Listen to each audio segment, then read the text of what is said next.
I don't know. Once again, this is Mary Beth. We are at session 14 in Win the Buyer. And as we're talking about the buyer business, we know that the buyer business is changing. So is everybody, show of hands or eyeballs up, or virtual hands, are you aware of what is happening with the conversation around buyer agency, buyer payout? I see Kristen's hands. Anybody else aware of what they're trying to do to? Okay. So basically there is a lawsuit. And Margaret, yes. Okay, great. And I encourage you to go read some articles on this, see what's up. I know Dino's been visiting the offices. And so basically there's been a lawsuit and they are challenging whether or not when the listing is taken, should the listing agent have to take the full commission for the buyer side and the seller side of the commission. They are fighting very hard. And I believe New York just changed, Nicole, you might know, but I believe New York just changed that they are no longer going to be taking the full commission. When they take a listing, they will only take a listing side commission. Okay. So what does that mean for us? It means a few things. Number one is we have to get very comfortable with this buyer consultation. We have to absolutely believe in our value for a buyer. And we have to go back into getting buyer agency agreements signed. Now, even with that, we're going to see challenges because I just want you guys to think about what will happen. Kristen is my buyer. Kristen's family wants to buy a house. Kristen's family has 3.5% down. She's going to use her FHA because that's what Kristen's family has. She's got great income, but they really only have about less than 5% to put down. Now I talk to Kristen and I say, Kristen, I know you want to work with me. And here's my buyer agency agreement. And you're going to have to come up with a commission to pay me. Now, I don't think she's going to have a problem with the value there, but she's going to say, Mary Beth, I don't have liquid cash to actually pay your commission. So what's going to be her option? We don't know. We don't know any of this, but that's what will be a challenge because in my opinion, if Kristen says, well, we're buying it at 490, could we just up it to 505 and then do a concession and then we'll be able to have the money to give it to you? Well, sure, but then the appraisal organization will go berserko saying you guys are inflating the whole market value with all of your commissions on top. The appraisal organization does not love when we do sellers concessions. A seller concession where they give back money at closing to the buyer for buyer closing costs is only if and only when the appraisal appraises above where they're at. If that's the case, I just could see a big problem with it. So I'm not sure what's going to happen. Kristen, do you have any insight as to what you've heard and what you think? I don't know if anyone else here was at John Natale's meeting today. He did like a class. Yep. I don't know. I don't know what to think. He had an idea that I'm still kind of mulling around in my head, and I think Sure. some of the people in my class were feeling the same way. Yep. So he kind of used an example of a FSBO. So say they were asking 750. My buyer, my buyer said, I'll go up to 785. Right. He said, so I go back to the seller and I say 755. In his mind, his commission's 20,000. So the seller says, okay, 755, done. Goes back to the buyer, tells them, okay, I got it. It's a done deal. I got it for 775, 10,000 less than you wanted. Right. And his commission is tacked on. So I don't know. I just feel like that's a little bit unethical, but I guess if you talk to them about it, my issues with that is he's saying he writes it up in the contract that way, 775 as a sale price, and puts his commission where we normally put it in the contract as 20,000, and everybody's happy. My issue is the appraisal, like you just mentioned. Yep. And also, how do you discuss this with your buyers? What if they can't afford to go to 785? What if you have somebody that comes in and say, we're willing to give asking price? And also if there's multiple offers, where are you going? If you're offering 755 to the seller and you have people that are offering more, but really they're paying 775 with your commission, you know what I mean? Like, it's just so tricky. So that is with full disclosures up front, I think we're okay, right? But that's not what I had heard because I did hear about the meeting.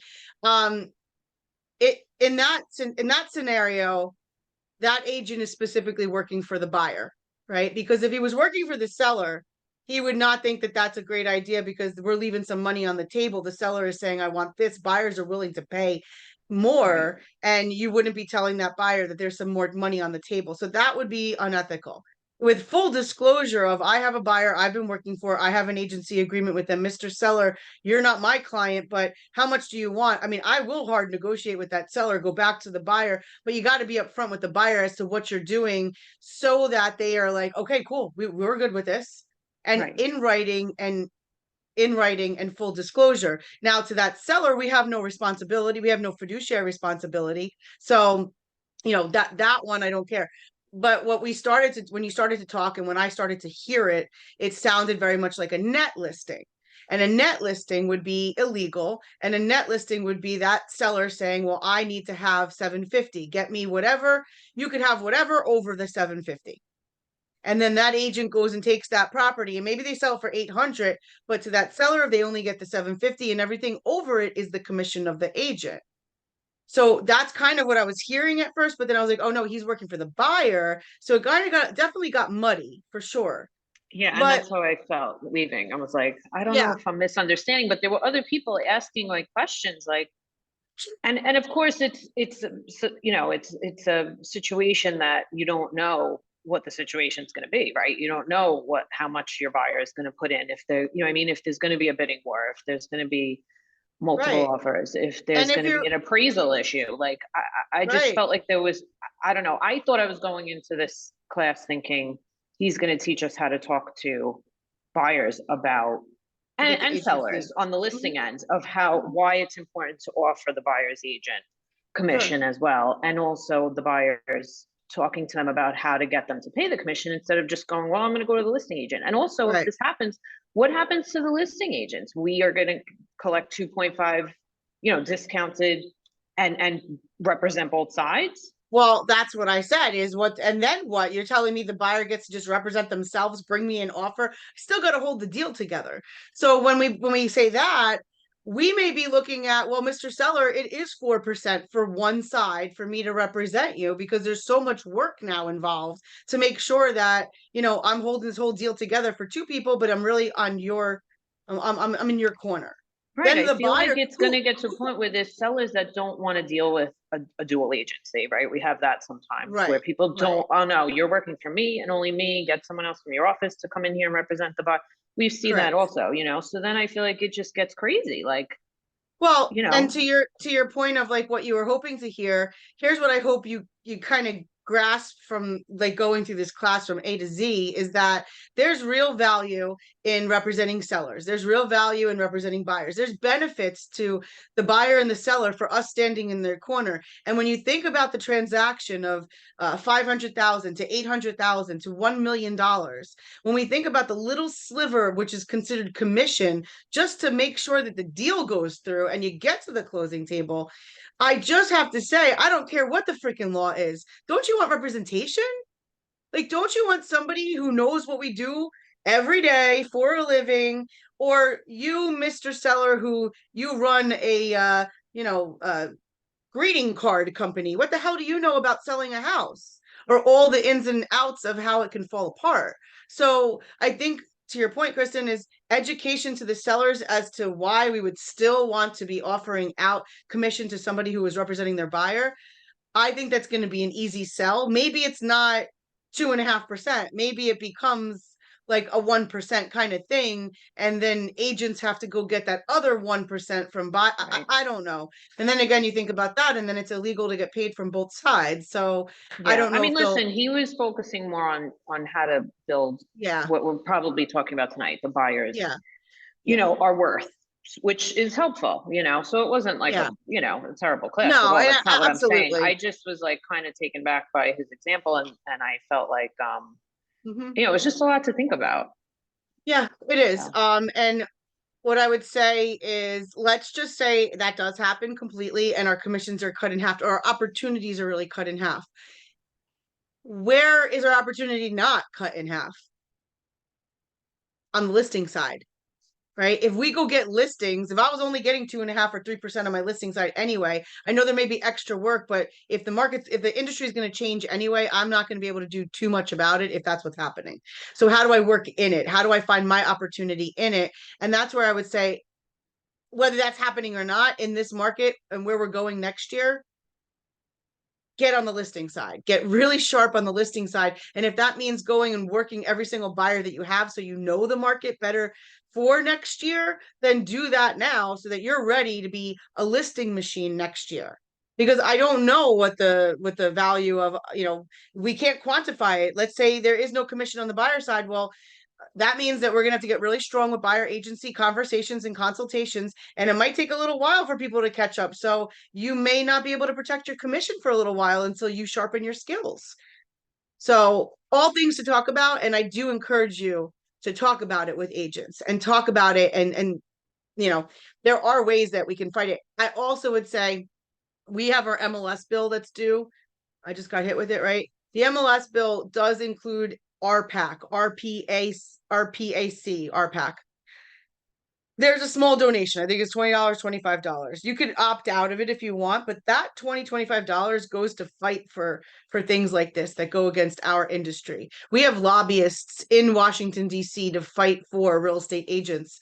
One of the things that they did fight recently and they won was they wanted to tax our commission as sales tax. And then also we would have to get income tax on it. So they squashed that, but that was our RPAC dollars going to work. So, don't just be like, oh, it's another fee. That is something that's actually very important. So let's just dive into here. I won't log you guys off again. Sorry, we're at session 14, win the buyer. And as you see, we are in the last pillar. We've gone through the expert, we've gone through the leads, we've gone through the follow-up, and now here we are in working with the clients. So if you saw, we're going to do win with buyer tonight. Monday, we'll do win with seller. Then we'll do the buyers and sellers on Wednesday. And then the last week, we're going to shorten it. We're going to do 17 and 18 together and 19 and 20 together. So we're getting out of here in 1 week shorter than we had originally anticipated. So lead generation, lead follow-up, and then the transaction comes, right? That's what we want to, everybody wants to come on and listen to what's going to happen with the transaction. And we're talking specifically today about the buyer side. So A buyers, we identified last that an A buyer is ready, willing, and able, and they're going to buy in the next 2 weeks. They're ready to go out. They want to look at houses. They've been pre-approved. They're ready to do what they need to do to get the house. They're ready to put the offer in the terms as they need it. And maybe they've lost a couple houses, but they're going to go for it. That's an A buyer. So we're talking about A buyers, working with them, and then getting the appointment. Preparing for the buyer consultation, conducting the buyer consultation, and then getting the signed buyer agency agreement. So in the first part, we're going to go a little bit faster. So here it says, the right approach to close for a meeting is the only approach. Just ask for it. Just do it. Just ask, hey, would it make sense? We have our 10 closes. The 10 closes, we will always revisit. So you'll find that inside of your material. I'll go ahead and put this one here because it's just a snapshot of the 10 closes in the Ignite drive. But these are the closes. Let's meet. Would it make sense? Have I shown you enough tonight that it would make sense that the next time we would meet? So just ask for it. Just do it. So what is an A buyer? We just kind of reviewed that. Ready, willing, and able. They're going to do something in the next 2 weeks. They're looking, they're making offers, they're losing deals, they're crying with you, they're laughing with you. It's a great old time, right? But they're writing offers and they're willing to do what they need to do to get a house. And we capture the lead and then we cultivate the lead. And at that point would be when we're cultivating leads that somebody would need to work with us. And here is the 7-step buyer cycle. So first is the leads to appointment. Let me get in front of them. Let me have a consultation with them. Once we get to the consultation, we're going to prepare the buyer consultation and then we're going to deliver it. Step 3. Step 4, we're going to go and find them a home, and then we're going to offer and negotiate the contract. We're going to contract to close, and then we're going to have post-close systems so we can get referrals from them. Okay, so this is the 7-step buyer cycle. There's a very similar one for listings, but this is also found in a lot of your material with buyers so that they could see here's the 7 steps as we're working with our agent. So when we're talking about getting the appointment, there are some key things to converting your A buyers. Responding right away to lead inquiries. Not tomorrow, not later, not, oh, I'll get to it, in a couple hours. Lead inquiries. Now, if it is a lead coming in from an inbound lead, like somebody's still buying Zillow leads, or you did a Facebook ad through command and the lead came in, those leads need to be responded to within seconds. So my suggestion on that is if you have any lead sources where the buyers are coming through, command or whatnot, you need to have them set up as an auto respond. That the minute it comes in from this lead, it automatically gets an email that says whatever. And then that should start a smart plan so that those buyers, they are not waiting. They're clicking away. They're clicking, clicking, clicking. So the first person to actually communicate and connect with them. Now, I always get baffled because if you're doing a Facebook ad and the person inquires through Facebook, I mean, those aren't the best leads, but they're leads. And if they inquired through Facebook, why are you not just immediately getting on Facebook, finding them and instant messaging them, direct messaging them, liking them, like becoming their friend? Maybe even after the call or the response, because that's where they got you. They were on Facebook. Or if it's an Instagram ad, go on Instagram, tag them there, like them there, but respond right away. Otherwise, they forgot that they even inquired. And if it's somebody that is a sphere of influence, they've given you a lead. Guys, this is what your whole business is about. Setting it up so that people will literally just give you leads. Now you get a lead, and what do you do with it, George? Oh, I want to do my research first, and maybe I'll give them a call Monday. Monday, I'm going to give them a call. No, I just gave you the lead today. It's Wednesday. Call them and say, hey, how you doing? I just wanted to connect with you. Kristen gave me your information. I'm on appointments. I'm a little booked this week. How's Saturday morning that I talked to you? Or how's Monday at 5? But don't just blow them off and think that they're going to be waiting for your call.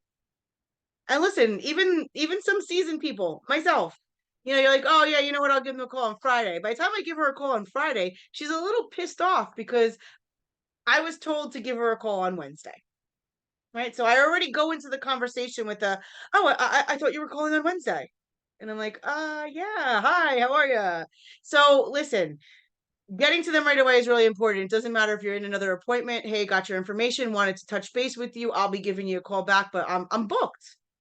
2, get valid and complete contact information. Save it to command. Create an opportunity. Don't also be like, oh yeah, I had a great open house. There's people. No, get all their information. Determine their motivation to buy so you can speak to it. The needs analysis, the questions. Oh, hey, where are you coming from? Why are you moving? How fast you have to be there? We went through these questions. That's the pre-qualifying questionnaire. That is not everything we're going to get into today, but you can do that nonchalantly at an open house. You can absolutely be doing a pre-qualifying questionnaire with a buyer at an open house, just shooting through those questions. Hey, so have you looked at houses with another agent? Where you have to be, when do you have to be? Oh, wow, have you lost any offer? You could do that right there. And they say, would it make sense for us to get together after this open house? Would it make sense for us to get together on Tuesday night? How about a Zoom? You said your husband and you get home by 7 o'clock on, how about 7:30, 8 o'clock? Quick conversation, right?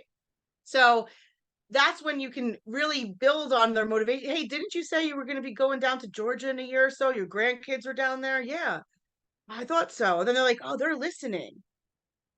And then set the appointment. Don't sleep on that. Don't be like, yeah, we had a really great conversation. They're going to give me a call when they want to go out and see something. No, hey, that sounds great. Well, how about we go out this week? I'd love to get you out and come see a couple houses. Even if you hate them, you could tell me how much you hate them. You could tell me what you don't like about them, because that's just as important as what you do like. Right? So that's all ways that you can convert that A buyer and get them to appointment. And then this here is the 7 close to appointment tactics. Now, I have said before that you got to play some games with yourselves, right?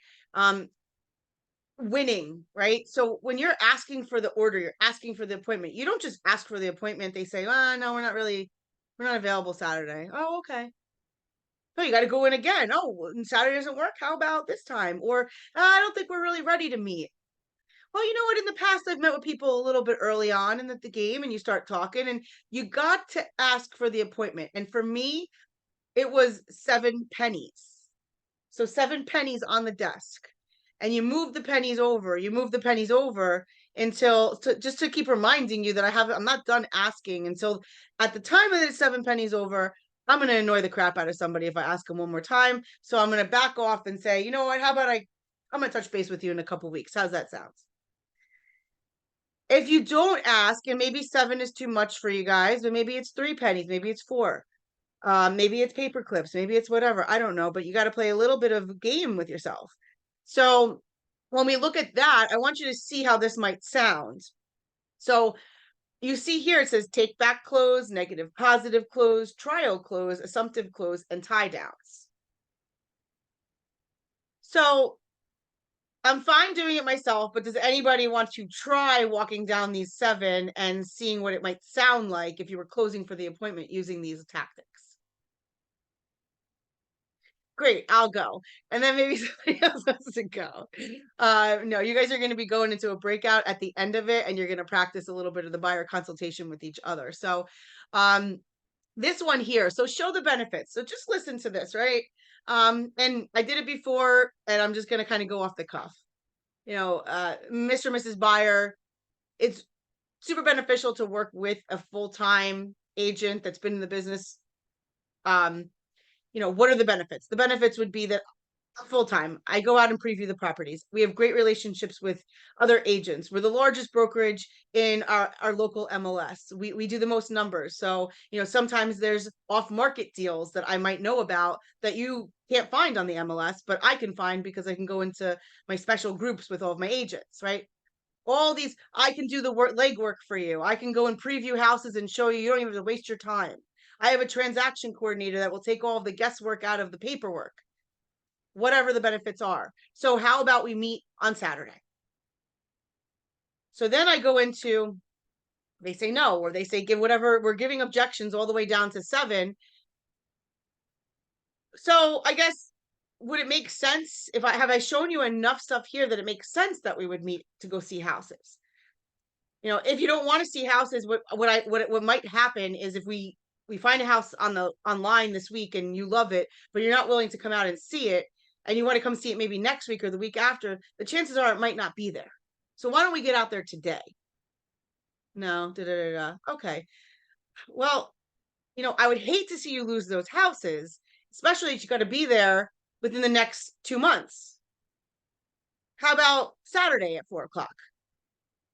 Great. So you just wanted me to, I'll go preview these houses. I'll send you the listings. I'll show you what we could be looking at this weekend. If you were to come out, I understand you don't want to come out because of the traffic or because of the weekend, or you don't see a lot of houses that you like, but I'm going to send you a list of what I think that we can go see.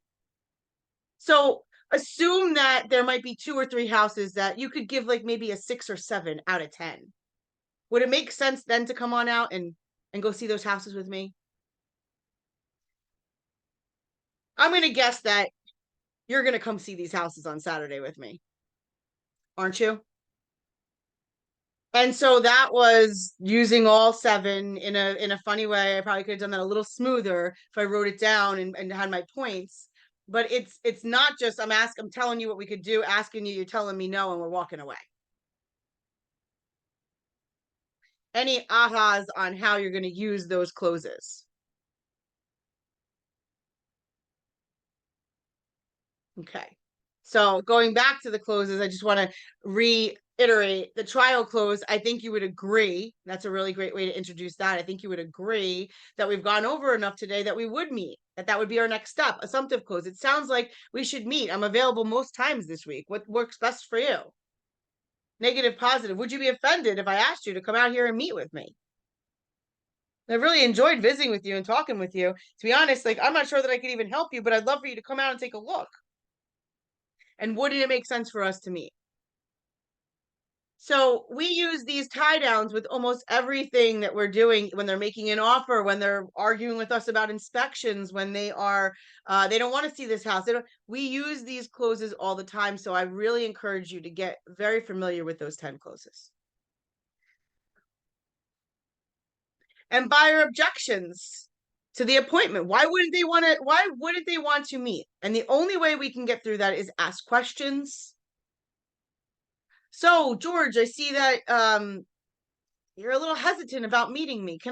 Is there something that I haven't covered? Is there something that you're wondering about that I haven't even touched? Is there something I said that you're not sure? Are you willing to work with me when you do choose an agent to work with as a buyer's agent? Right? So asking questions to really isolate the objection. They're saying no to come out Saturday. You're making the assumption that they hate you. They have a christening to go to. Like, right? Like in our head, they're not calling us back. They're on vacation. Right? So like ask questions so that you can be clear and there's transparency. Are they working with you or not? Because listen, it's okay if you don't want to work with me. I just need to know, am I putting time into this or not? Empathize with them.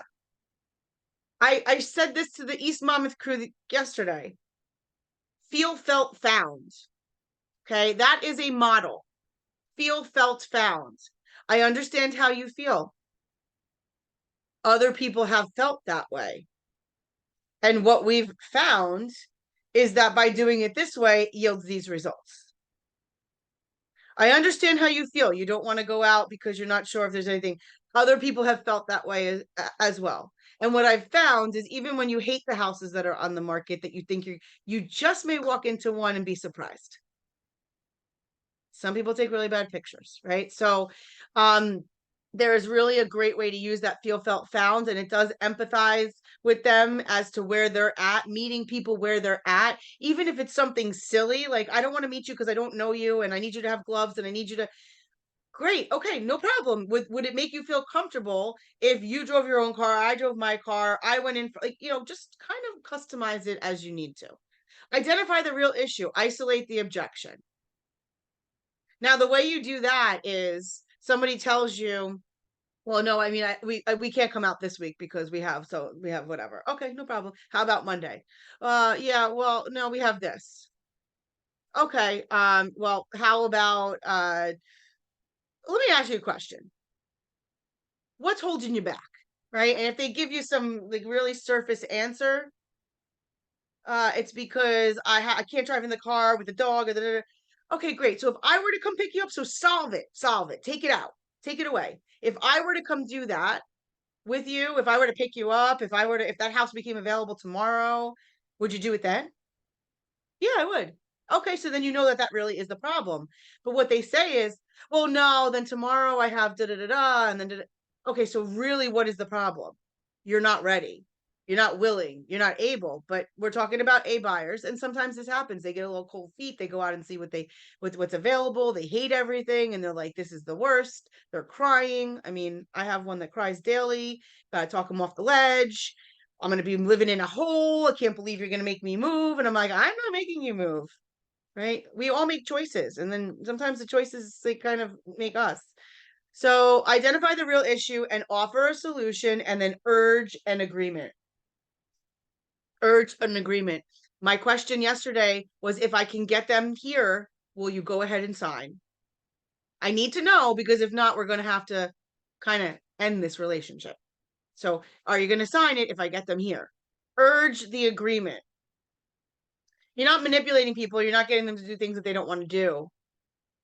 You're just getting them where they asked you to take them. Okay. And so I'm not doing the ahas right now because I really want to get into conducting the buyer consultation. And so we're preparing for the buyer consultation. And with the buyer consultation, this is some of the stuff that would be in the buyer consultation preparation checklist. Okay. Confirm the appointment. Did you confirm the appointment and the date and time? Just want to clarify. And are all people going to be there? Are all decision makers going to be at this appointment? Let me tell you why, right? True story, 5 minutes ago. Take somebody out for a couple of months. She sees what she sees. She's got to sell the house. So we're trying to, if you sell it at this and you buy it at that, can all happen, right? Sometimes we have to do that with our sellers so they can feel comfortable that I will find something. I can go ahead and put this on the market. Puts it on the market. Now we're going to find stuff. So we've been looking at houses for like, I don't know, a month. We've seen a lot of houses. We've gone to adult communities, we've gone to condos, we've gone to single families, we have gone to houses, we've gotten into arguments over the houses. And here's what happens. I get a text message from who? A cousin, a father. You know what? The spouse isn't coming out with you. And all of a sudden, the missus wants to come out this weekend and look at houses. Guys, they didn't see everything we saw. They have no idea where the market has moved in the last month. So we're looking at 350, 375. The cousins say, you know, I think she needs to look at 250. Yeah, okay.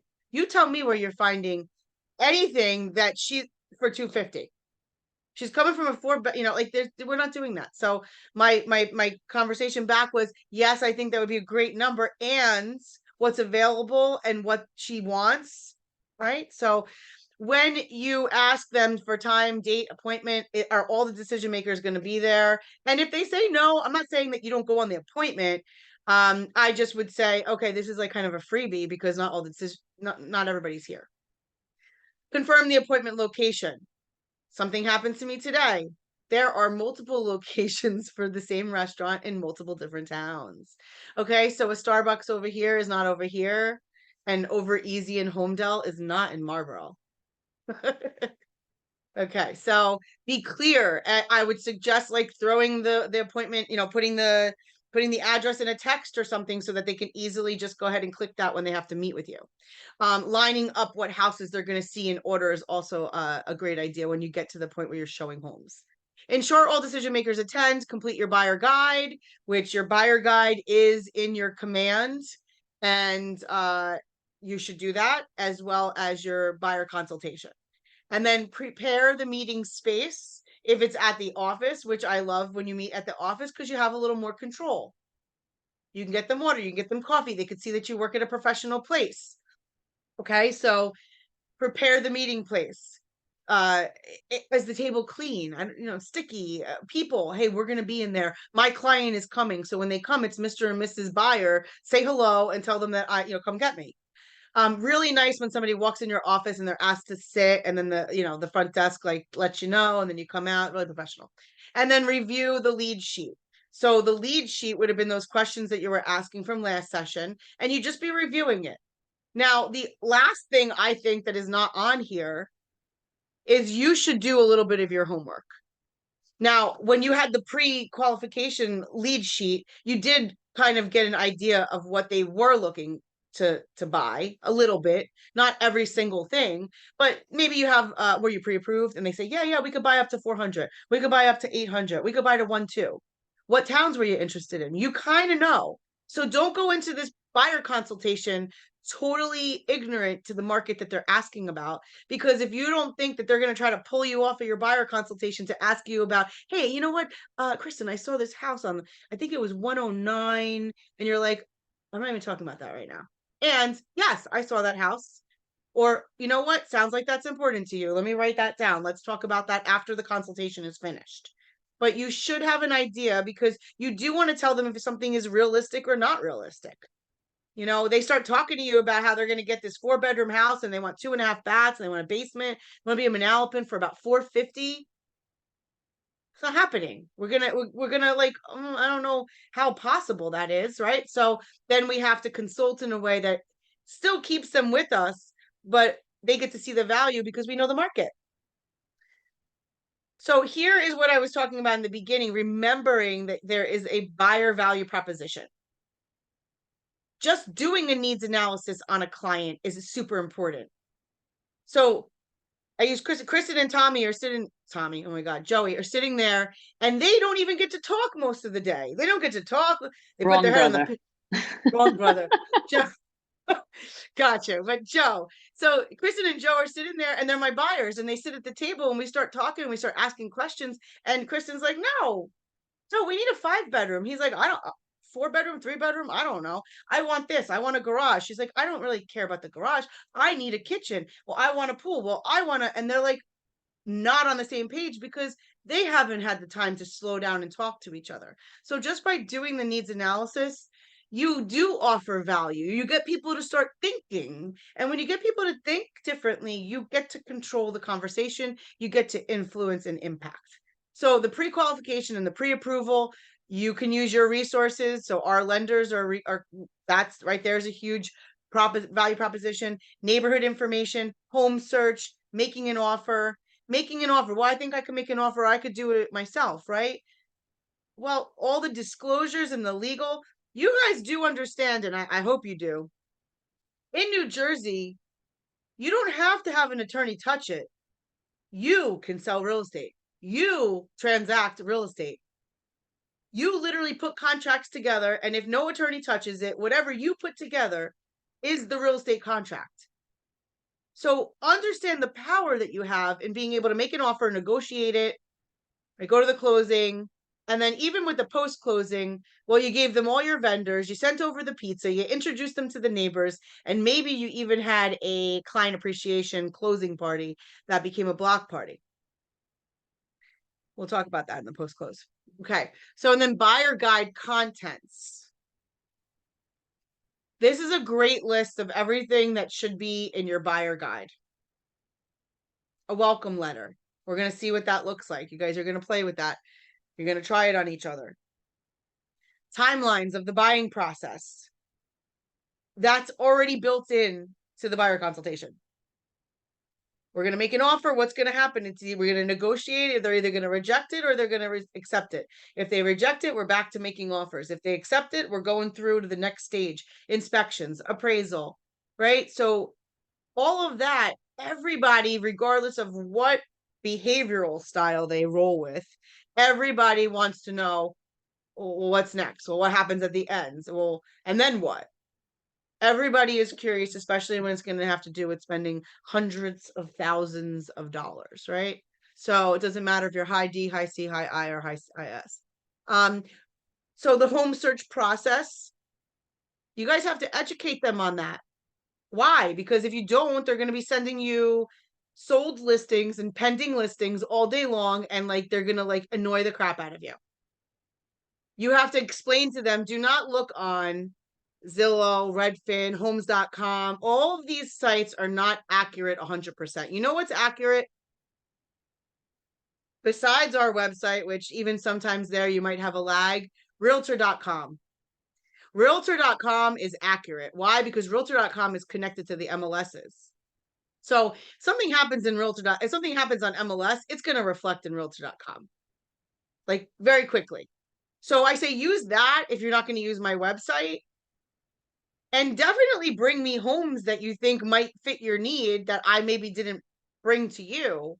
And I'll look into them, especially for sale by owners. If somebody tells you they're willing to sell their house and they're not on the market. But please, like, understand there is a process to even searching for the home.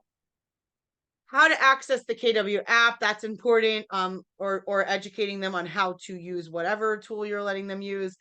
Introduce your value prop, your bio, your headshot, reasons to buy a home. That's piece of your guide. It's already there. Local market analysis with price ranges and trends. That's the extra research that you need to do. And if they're coming to you saying, like, I'm thinking Monmouth County, I'm thinking these 3 towns possibly, well, like, give them a little snapshot. Go into that MLS and pull some statistics. A financial worksheet. So a financial worksheet would most likely come from the lender because this is a buyer. On the seller side, I am going to talk with you guys about doing a seller net sheet because it's very important when the market starts to even go down and they're questioning our commission. We want to really focus on what you're walking away from the table with. Because Mr. Seller, you had an idea in mind as to what you'd be taking this money and going to do something with, right? At the end of the day, if I accomplish that and you have to pay commission to an agent to get that done, wouldn't that be okay? Right? So the financial worksheet on the buy side would really more likely be the lender.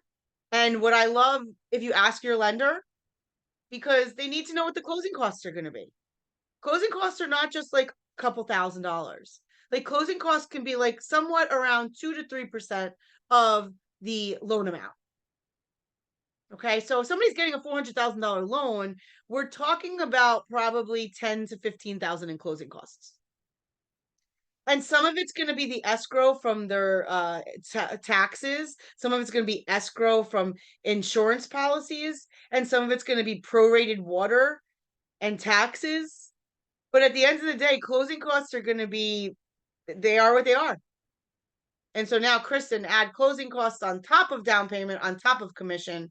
And I just don't know that our people are saving enough money to be that liquid. That's where we are challenged with this buyer situation, with the commission. Okay, so interest rate chart, once again, lender, credit check request, all this is lender, items required for loan application, information on your lender, mistakes to avoid, it's a sheet that's even in the buyer guide and the buyer questionnaire. Okay, now I said before, there is a video out there, I will post it, and it goes through how I presented all of this a lot of years ago. I watched it this morning. It really hasn't changed much. You know, just a couple things here and there. Plus it was 10 years ago, so I definitely look younger. But at the end of the day, all of this, a buyer is going to need to see all of this. And then the most important thing is how you interact with them when you're talking the questions, when you're asking the questions. So buyer guide, this is what Ashley was showing. Right, looks pretty good. Your needs come first. All of this is just the standard. You can customize it. You could just take the stuff that says, you know, nonsense, or the ones that there's like Pig Latin or something that's kind of built into there for the testimonials and stuff. You could take those pages out. And then here are the questions that we would be asking, right? So who will be living in the home with you? Now, I don't know if we're crossing any lines with that. So I might stay away from that. I might just say how many people are living in the home, or how many people does the home need to accommodate, you know, at all times. Are there pets? Are there, you know, little ones? But you want to just definitely stay very neutral, very diversified in language, and equal. So, and what are the non-negotiables for your home? Like, what's non-negotiable? Like, what are the must-haves? I must have 3 bedrooms. I have 4 kids, so that would be, you know, they're sharing bedrooms, but 3 is a minimum. Can you do 4? I mean, can you do 3? Can you do 2? No. So it's a must-have. It's a non-negotiable. Do you think that having a finished basement is a non-negotiable? Probably not. You probably could finish the basement. And a question is, oh, I gotta have a finished basement, blah, blah, blah. Well, let me ask you, if I found you the perfect house and it had a basement, but it wasn't finished, and it was priced properly for you to go ahead and finish, would that be something you would look at? Yeah. Okay, great. So that's not a non-negotiable. Give me another one. It has to be close to my job. Okay, that is non-negotiable. Are you changing jobs? No. Has to be close to mom. Nope, not negotiable. Right? Has to have 2 full bathrooms. What's important about that to you? Well, we have teenage girls and da, da, da. Okay, fair enough. Get it. Showers in the morning could be a little crazy. 2 bathrooms has to be. What if we found a property that had a bath and a half, and there was enough room for us to make that half bath into a full bath, and the price was right in order for you to do that? Would you be interested in looking at that? Yeah. Okay. So in that case, you can't do a home search that says 2 full baths. You could say 2 total baths. In some MLSs, that's what it is. Or you could just do 1 bath so that everything comes up, and just tell the client that some of these homes may not have that second bath. But we got to kind of skim through it. So we got to look at everything. Beyond your top 5 needs, what is something you really need? So after I said the bedrooms, the bathrooms, the proximity, the size, the backyard, the garage for the car, whatever it is, what's something that you really need?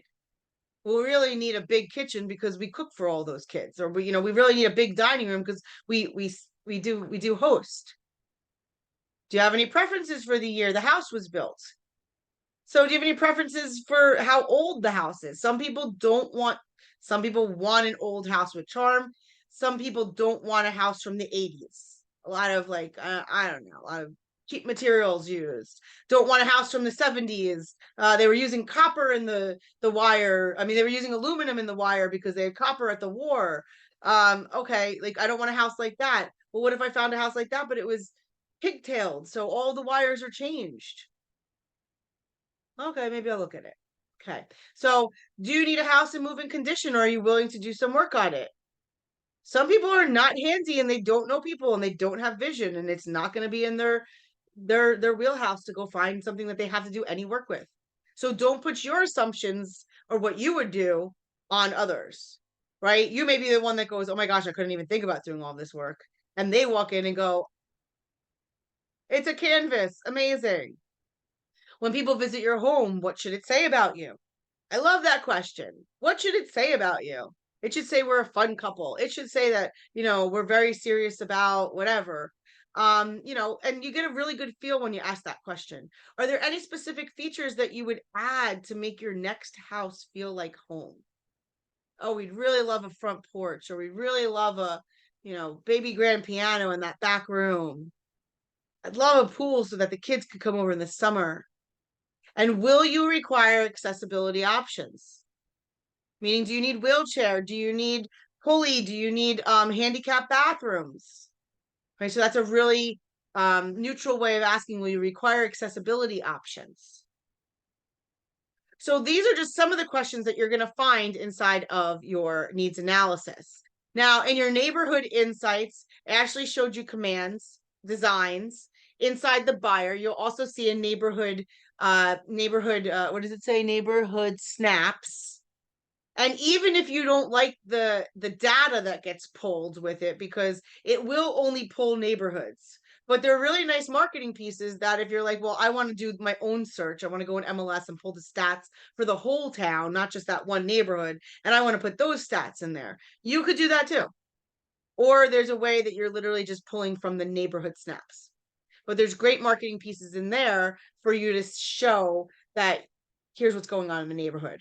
And then here's the other side, how buying home works, home loan made simple, real value, real experience, my competitive advantage. Once again, if you don't have those numbers there, it says the proof is in my numbers. If you don't have those numbers, let's talk about your market center numbers. So if you're doing a guide like this and you get stuck, please email me, mollive@kw.com, and ask me for the stats that you need, and we will get it from your local MCA.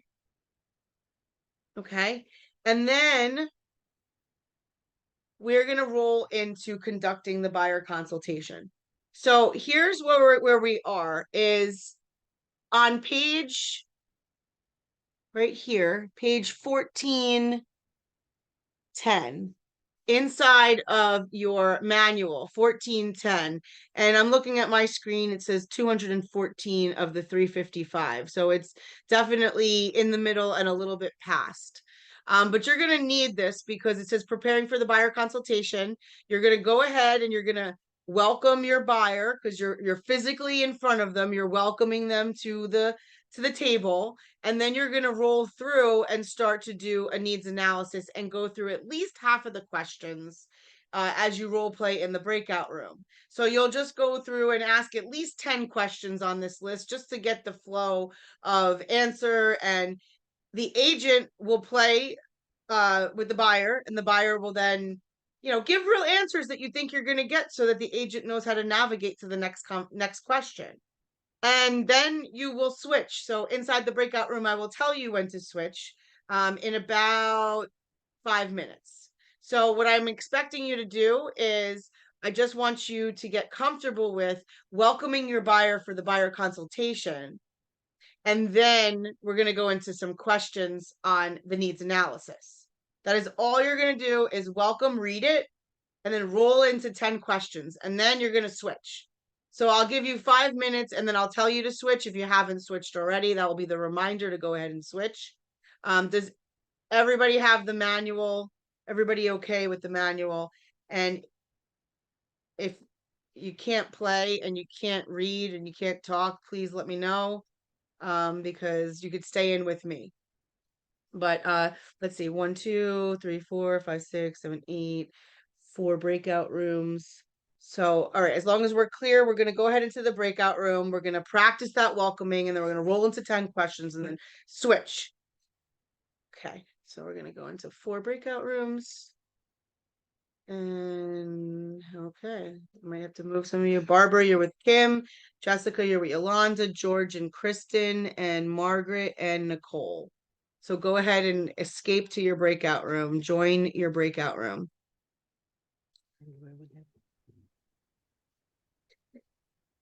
I would have to open the breakout rooms for you. Not letting me go. I got it now. Okay. So George, we're gonna assign George with Kristen. Assign him to room number 3. You're going with Kristen, George.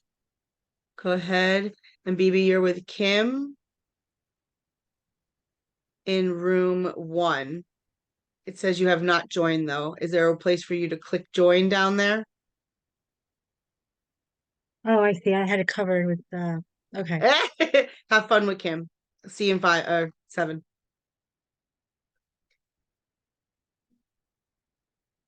Okay, guys. So while they are in their breakout rooms, what we are doing is basically going to be welcoming your buyer. And so you're welcoming your buyer to come in and sit down and go through this consultation, and maybe you got some crayons and some lollipops for the kids, and maybe you got their favorite coffee waiting for them. I mean, always with the favorite drink, a little Starbucks on the table, not a bad idea.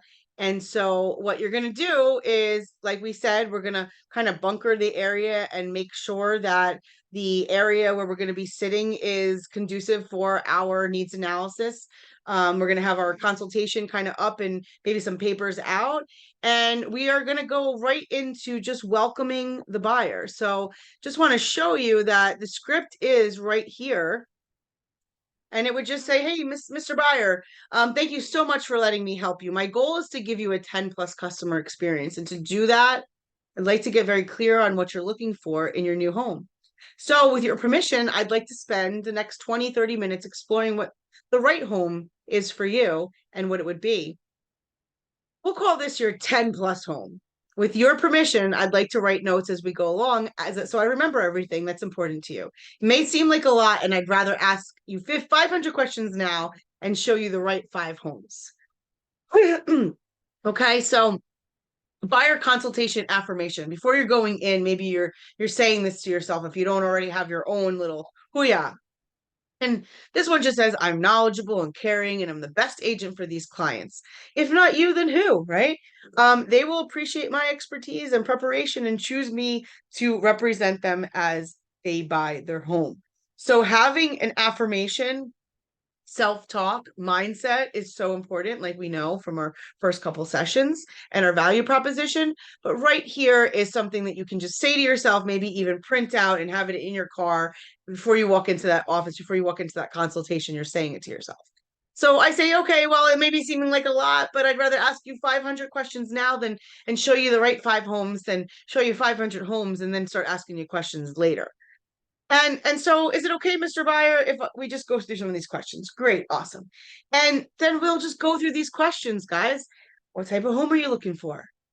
Single family, condo, townhome, right? What lot size? And so when somebody says, what lot size are you looking for? I want a big piece of property. Well, what's a big piece of property to you? Because what might be a big piece of property to me might not be a big piece of property to you. So tell me a little bit about that. What do you mean by that? What do you mean by that?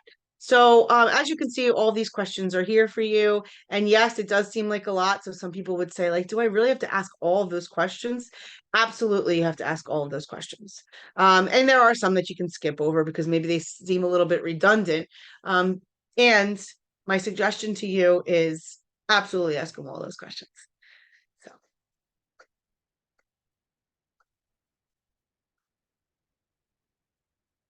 I'm going to pop into some of these breakouts.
All right, welcome back. I think there's one more coming in. So how was that talking to each other? Did it feel natural? Was there some, was there a flow to it? Do you typically do all of that? I don't do all of that, but I thought it was great. Great, thank you. I heard you and Nicole talking about the bathtub. So I think that is what happens though, when you do ask questions, you get into conversations that you don't even know where it's going to go. And then you're connecting and laughing. And then before you know it, it's like, all right, let's just get together. Why don't we get together? Yes. So, so what else did we discover in that room? Anybody? I thought it was great. I thought just the questions, to have those questions in front of you, because that's where I know I fall short, is because I don't ask enough. And then I Right. think I have everything I need. And then I go walk away and tell someone about it. And they're like, oh, well, how many rooms do they want? And I'm like, I don't know. So having, Exactly. you know, Like I don't even know what town they're looking in. I don't know. I have a buyer. I door knocked and I met someone, and she wasn't exactly an English speaker. So I'm talking to her on the street now, and I'm trying to get what she wants. And she texts me her email, and I go, okay, but where exactly do you want? And she's like, what we talked about? And I'm like, well, we really didn't talk about it. From here. Yep. All right. So having that list of questions, if you read it in the beginning, it says, do you mind if I take some notes? Like I have some questions here. Do you mind if I take notes? So it's totally okay that they're literally right in front of them and they could see that you have questions. And some people would say, like, that's embarrassing. Like, why would I not know the questions? No, it's called a system, and we are just gonna go down. Do you question why the doctor brings in a chart? And why he takes notes on the chart? Because he takes a chart and then he hands it to somebody, and then because of that we can create systems around it. So anyway, having those questions at hand and being able to even let the buyer client see them is not a problem, and it does give you structure on what you should be asking. It says, I am knowledgeable, I'm caring, and I'm the best agent for these clients. They will appreciate my expertise and my preparation and choose me to represent them as they buy a home. And so it is preparation. A lot of what we're talking about today is just sitting down. Maybe you schedule a couple hours with yourself to really get your buyer consultation and your buyer resources like put together, so that you feel ready and you can go out there and you could just, every single buyer, you have a little routine, you know what to do with them. And it's not just like, I don't know, this one I did this one I did that. You have systems. And so the needs analysis leads us to this, because you then get to know this client. Do not write love letters, right? We talk about love letters, they're liability letters. So we see a lot of people, you want to make sure your client is going to be presented in the right way. There's a letter about who they are and why they love it. To be honest, that is probably one of the biggest things that crosses the equal housing opportunity rules and regs. And by showcasing who that buyer is, you could be saying things, or even if they sent the letter, you could be saying things that are completely just inappropriate and not necessary and can get us in trouble. So getting the appointment, we want to close. So you're wrapping up the buyer consultation. You've gone through everything. Does it make sense? Now, meanwhile, they're probably asking you, hey, when do we get to go out to go see some listings?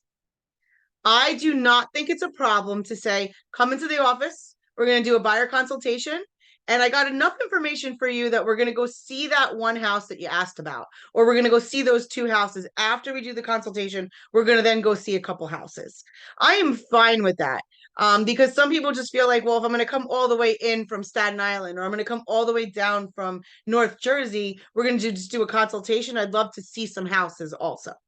So even if they're not completely ready, I would go and take them to a house or two so that you could show them your expertise of showing a house.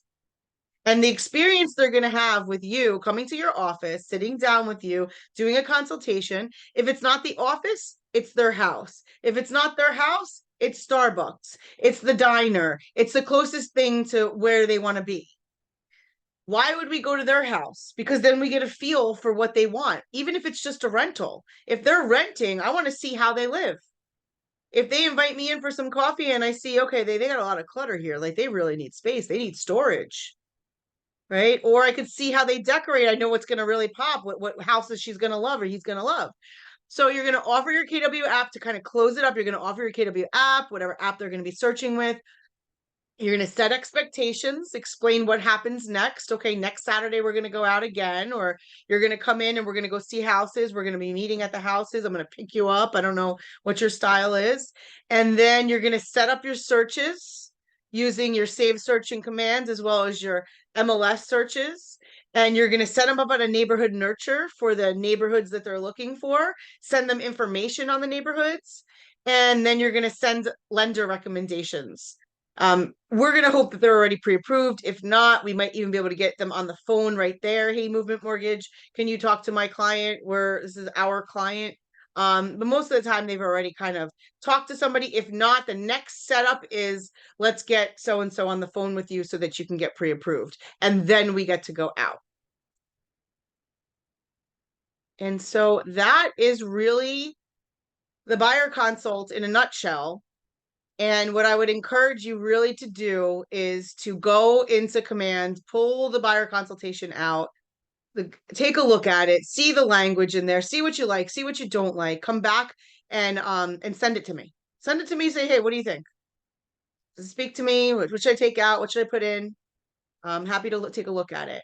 But especially with the conversation that we started out with today about our buyer commissions being challenged, I think it's time for us to, really kind of sharpen up. And this means that not every agent's going to have a buyer consultation, but that's what's going to make you different when you're sitting there asking for the buyer to pay you. You know how many agents are going to have to figure out, how do I get somebody to pay me?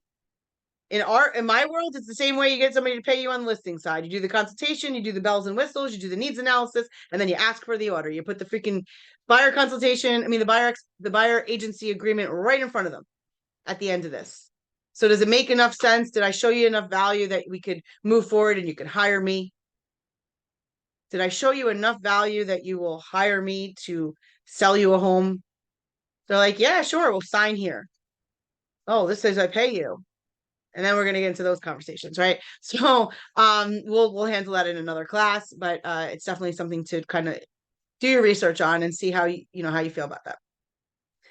All right, guys, we are going to be back here on Monday. Monday, we're going to go into the win with sellers aspect. So if you want to get a little familiar, you would look at the listing presentation as well inside of commands. And it's the same techniques that Ashley was talking about. Something else you might want to do from now until Monday is spend some time in that assets and set up your color schemes, maybe your font that you like, and really give yourself give yourself foundation so that all of your branding is looking very similar and you start gaining some mind share with your database. Okay. All right, guys, I will, BB. Well, I don't want to keep people, but I have a question that maybe other people are interested in, but Yeah, go I'm ahead. aware of the whole buyer controversy here. And I know these lawsuits were brought, but I'm not really clear on what happened to that the lawsuits were brought and why people aren't getting paid. Sure. That would be a whole thing. I know that Yeah. Dino, Okay. and I do believe that Joanne Rodriguez has Dino on a Zoom right now. If you want, I can send you his, I can go ahead and put Okay. that in the chat because let me see, where is she? She invited anybody to jump on. So I'm gonna assume that they're most likely still on. Copy this. Okay, give me just 1 second. I'm gonna email this to myself and then paste it in the chat if you just want to jump on to catch the end of it. Okay. Thank you. Yeah, hold on, let me get it for you guys. And listen, if we know what we're worth, we'll figure out how to protect our commission. Copy and in the chat, to the group chat, it's that Zoom link. So if any of you want to go ahead, just copy that and put it somewhere right now, like copy that and I don't know, put it in an email or something on your computer so you can go ahead and click it when we click off of here, or just click that right now and say bye to me. All right, guys, I'll wait for you guys to click or get off because I don't want you guys to, there you go. All right, thank you. You're so welcome. I'll see you guys on Monday. Have a good weekend. Enjoy the Bye, weather. George. Yes, thank you so much. It's been beautiful today. Okay, and then Kim and Jess, you still want to log out unless you got on. You good?